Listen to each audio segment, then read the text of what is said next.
Bye the force, ठीक है, in simple motion role क्या आएगा बेटा, played by force, by the force, ठीक है। सिंपल मोशन में जो रोल प्ले किया जाता है किसके द्वारा, फोर्स के द्वारा। सेम रोल प्ले किया जाता है किसके द्वारा, किसके द्वारा, टॉर्क के द्वारा, लेकिन किसमें, किसमें, same role will play by torque, by torque, लेकिन किसमें, इन रोटेशन, इन किसमें बेटा, रोटेशनल में, in rotational motion, rotational motion में बेटा मैंने क्या लिखा है, in simple motion role played by the force, जो रोल प्ले किया जाता है फोर्स के द्वारा, वही रोल, सेम रोल जो है किसके द्वारा प्ले किया जाता है, टॉर्क के द्वारा रोटेशनल में। सिंपल मोशन में ये तो कुछ में है, एंगुलर मोमेंटम तो उसमें है रोटेशन में, और सिंपल मोशन में कौन आएगा, लीनियर मोमेंटम, वही काम आएगा। बस सिंपल मोशन में तो जो बेटा जो लीनियर मोमेंटम है, लीनियर मोमेंटम, लीनियर मोमेंटम जो बेटा वो जो है किसमें वर्क करेगा बेटा, किसमें वर्क करेगा बेटा, सिंपल मोशन में।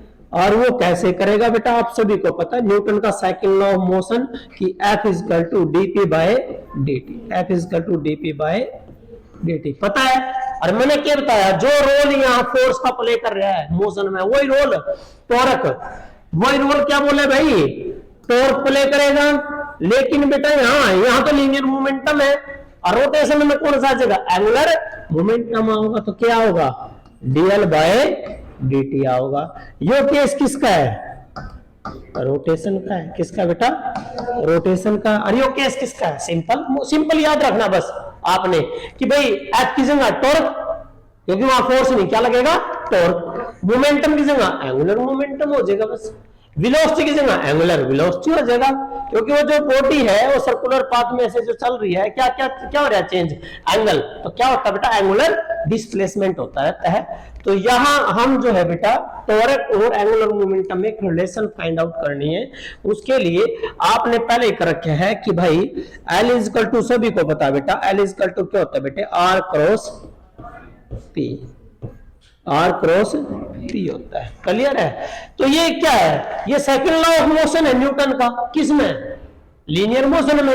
यो क्या है, लॉ ऑफ मोशन किसमें, रोटेशन में। सेकंड लॉ ऑफ मोशन किसमें, रोटेशन में, तो यू रोटेशन में बेटा। तो क्या कर दो, इसका इक्वेशन 1 का क्या हो रहा है बेटा, U D by D T क्या डिफरेंशिएशन हो रहा है, तो क्या कर दोगे, क्या करोगे बेटा, डिफरेंशिएट कर दो, differentiate equation 1 on both side, on both side, किसके रिस्पेक्ट में करना बेटा, with respect to time, with respect to time. तो मेरे बेटे क्या बना, dl बाय dt बन गए, तो बराबर इसका तो डिफरेंशिएशन होगा d बाय dt, क्योंकि दोनों चीज भाई चेंज होती है टाइम के साथ, पोजीशन भी चेंज होता है और मोमेंटम भी चेंज होता है। तो ये किसका बनेगा, u इंटू वी का, डिफरेंशिएशन का फार्मूला पढ़े होगा मैथ में आपने, u into v, u as it is v का डिफरेंशिएशन, फिर v as it is u का डिफरेंशिएशन। ये क्या होता है बेटा, दो चीज यदि दोनों u और v फंक्शन है किसका, टाइम का, तो देन एक बार एक ऐसा रख लो, पहले u और v का फार्मूला होता है बेटा, देखिए मैं बता देता हूं, ये लो डिफरेंशिएशन ऑफ, मान लीजिए यहां x के रिस्पेक्ट में, तो v and u, v and u, u v या v u, यदि v और u दोनों किसके फंक्शन हो, यहां x के, क्योंकि किसके रिस्पेक्ट में हो रहा, x के, तो क्या रूल होता है बेटा, ये होता है पहला नु का नु, दूसरे का डिफरेंशिएशन आ जाएगा बेटा, फिर दूसरा नु का नु, किसका डिफरेंशिएशन आ जाएगा, पहले का आ जाएगा, ये फार्मूला है, बस वही काम हमने उसमें करना है। हमने क्या करा भाई, dl बाय dt करे आपने बेटा, dl बाय dt बराबर, मैंने यहाँ क्या आया, d बाय dt बार आ रहा है, यहाँ क्या रहा है, r cross p, r cross, देखना भाई r क्रॉस p हो रहा, क्योंकि हमें पता है एंगुलर मोमेंटम की जो डेफिनेशन है, मैंने बताया था एंगुलर मोमेंटम की डेफिनेशन क्या होती है, एंगुलर मोमेंटम की क्या डेफिनेशन होती है बेटा, मोमेंट ऑफ मोमेंटम, क्या था बेटा? Moment of momentum. आगे डिफरेंशिएशन कर दिया इसका। आगे नेक्स्ट करो बेटा, नेक्स्ट करोगे तो बेटा अब इसमें लगाओ रूल, आर मुकानो। हाँ बेटा, आर एज इट इज क्या आएगा? D cross product DP by DT आएगा, प्लस इड P vector as it is किसका है? क्रॉस प्रोडक्ट की डी आर बाय dt की। अरे भाई पोजीशन वेक्टर का डिफरेंशिएशन करोगे तो क्या बनेगा? वेलोसिटी। क्या बनेगा? वेलोसिटी बनेगा। कोई बात नहीं भाई, यो बन गया आपका बेटा, यो क्या बन गया? Rate of change of momentum, linear momentum. Force क्या बन गया? यो फोर्स। तो आपके पास क्या आया? R cross F. क्या बेटा?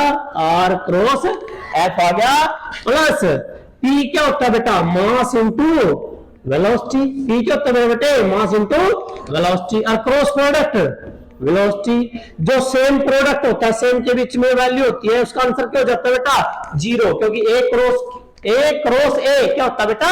जीरो। वो क्यों होता है बेटा? क्योंकि दोनों एक ही चीज है, एंगल कितना है? जीरो। और क्रॉस प्रोडक्ट में क्या होता है formula? A B sine theta. A का मैग्नीट्यूड, बी का magnitude into sine theta. Angle क्या दोनों में? जीरो। एंगल जीरो है तो जीरो। यदि दोनों क्वांटिटी एक जैसी है तो क्रॉस प्रोडक्ट क्या जाएगा? जीरो। ये खत्म हो गया बेटा।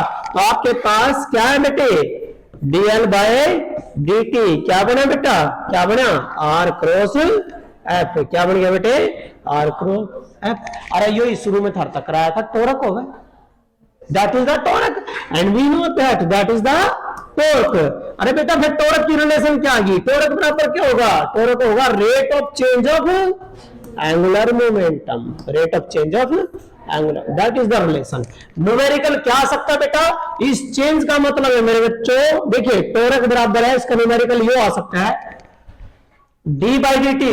चेंज का मतलब final minus initial, L2 minus L1 by T भी हो सकता है, L2 minus L1 by T भी हो सकता है।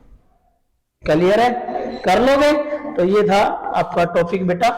यहां रिलेशन किसके बीच में रिलेशन थी? टोरक और एंगुलर मोमेंटम में। टोरक और एंगुलर मोमेंटम में क्या रिलेशन मिली आपको? टोरक और एंगुलर मोमेंटम में ये रिलेशन मिली आपको, that is the relation. Torque is equal to rate of change of angular momentum.